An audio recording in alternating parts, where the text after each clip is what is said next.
So the first thing we have to pick is how are we going to control this device?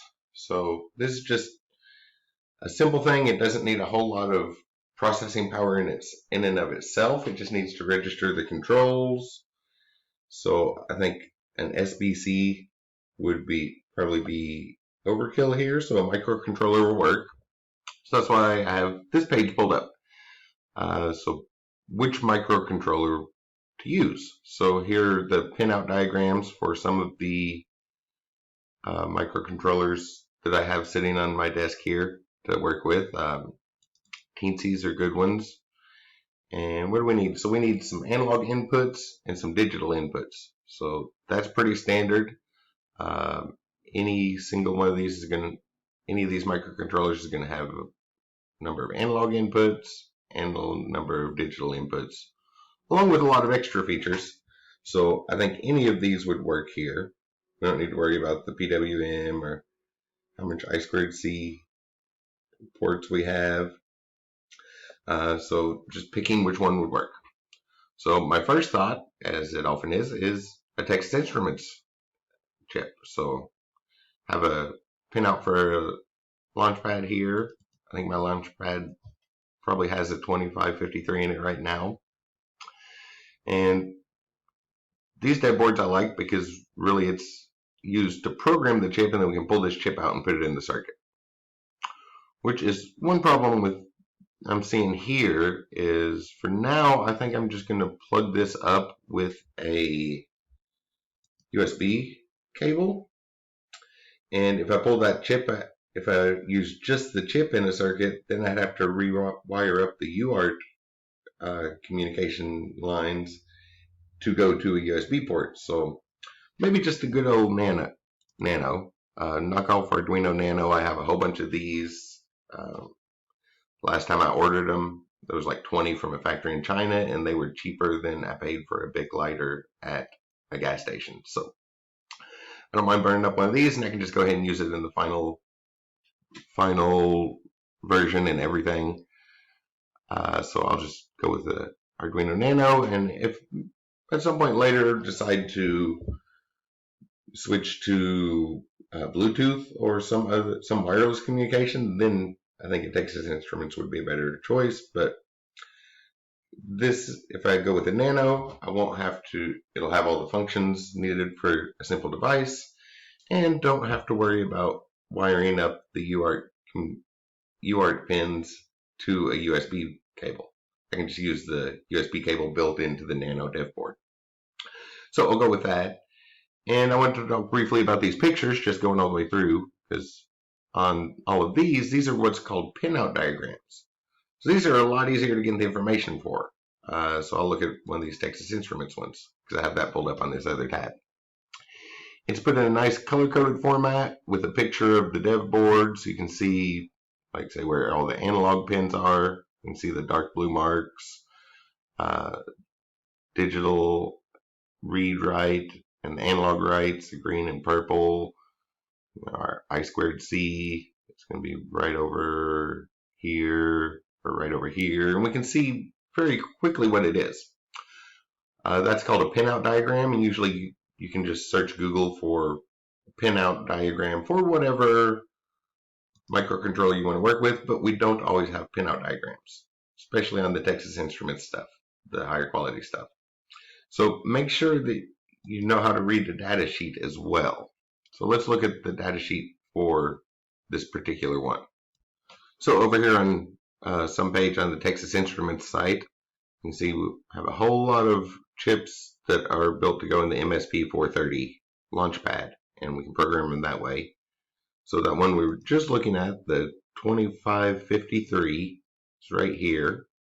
If we look at that, they have the TSOP picture, but I'm pretty sure it comes in, well, I have one with a PDIP plugged up to the Launchpad right now, so I know it comes in both formats. But if we can't find a pinout, we might have to look at a data sheet. So we can just link through, find the data sheet, scroll down, and there should be a pinout on here somewhere near the beginning. There we go, device pinout for a 20 pin, a 28 pin, that's the one I have plugged up to my Launchpad right now. So you can see it's a little harder to read, but the same information is available here as what we see in this picture. So make sure you can read both of them. Obviously, try to find a pinout diagram because that's a whole lot easier. But if you can't, make sure you can gather all of this information from the datasheet itself. And I pulled up this example because that's one that I know the pinout diagram is available for, and you can kind of look and see where so what do we have here? This is the 20 pin version. So you can see all of the connections with the nice color coding, easy to read pinout diagram, and come over here and learn to read the datasheet pinout because it's listing the same information here. And that way, if you don't have a pinout diagram, you can read those. But for this project, might come back to the one of the Texas Instruments chips if we switch to Bluetooth, but for now, I'm just going to go with an Arduino Nano.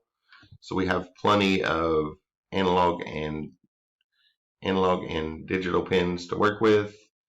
Don't think we'll need any PWM or anything like that. So that'll be the microcontroller we use. So now let's go take a look at the rest of the components we'll need for this. The 2-axis joystick and some buttons to control the actions. Okay, so here's the pieces I decided to go with. As mentioned in the last scene, I'm going to just use a knockoff Nano microcontroller and 4 push buttons and 2-axis joystick. So I'll get all this hooked up, and later versions might switch back to a TI chip if I decide to go with Bluetooth rather than a cable, but for now just going to hook it up with a cable. And when we get the circuit board version, this will probably be oriented that way, but for the initial mock-up here, we're kind of restricted to how to plug it up in the breadboard just to make sure all the pieces work. So we could start plugging this up, but like I already mentioned, I want to go through all the steps properly. So first thing, let's go over to the computer and create the wiring schematic. And that way, whenever everything works, we can take that wiring schematic and translate it right into a schematic for a PCB and make some small adjustments, and we'll be that much further along when we're ready to order the pieces from the factory. So just the microcontroller selected to control everything, some push buttons, and a 2-axis joystick. That way we get the controls, and that will work for this project. But first, let's go draw up the schematic for it. So before we jump into making the schematic, just real quick, a point I always try to impress in students is, well, if your project's going to go somewhere, you're definitely going to need some documentation with it. And documentation is boring, right? Putting these things together and making the component and figuring out all we have to do to get it working, that can be kind of fun. But documentation is boring.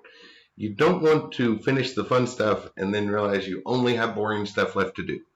So one thing I've picked up over the years from doing it that way, only having the boring part left at the end, is I start documentation immediately. You don't have to get very far in it, just a basic start. So I just kind of did a quick start on some web pages to cover this. And yeah, at this point, all we've done is pick the components, which microcontroller we're going to use, the buttons, the joystick, and already started with the documentation so it'll get moved along. And the instruction manual, right? There's nothing here. There's a picture of the components we're going to use. And obviously later the instructions are going to say more than move joystick and push buttons. The schematic just has the pinout diagram for the microcontroller we're using. And we're getting ready to do the next part, the schematic for the actual control unit we're making. And code reference, well, that's still a few steps away because I'm planning on using the Oxygen to go ahead and generate all of the code documentation once we put the code together. If you're not familiar with that, you'll see it. It's an encoding scheme we we put in an encoding scheme in the comments, and then it'll generate web pages. So just kind of getting started on the documentation, even though we haven't gone very far, it's a start, and that way you can work on this along the way and just edit it in small pieces, and then when the fun part's finished, the boring part is also finished. Maybe, one quick editing pass away from being finished on the boring part. And I've also found that working on the documentation helps me to step away and slow down and think about what's going on, think about what the next step's going to be. So I found it can be very useful, but the point I found that always seems to convince students the best is you don't want to finish the fun part and then suddenly realize all you have left is the boring part. And there's other things, right? Like this instruction, the best time to write the how-to manual is as soon as you finish debugging that component. So now that we've made that point, don't put the boring stuff off to the end. Just kind of work it in along the way, and that way it finishes the same time as the fun part. So now we can go get started working on the wiring schematic and get a plan together for how to wire up these components.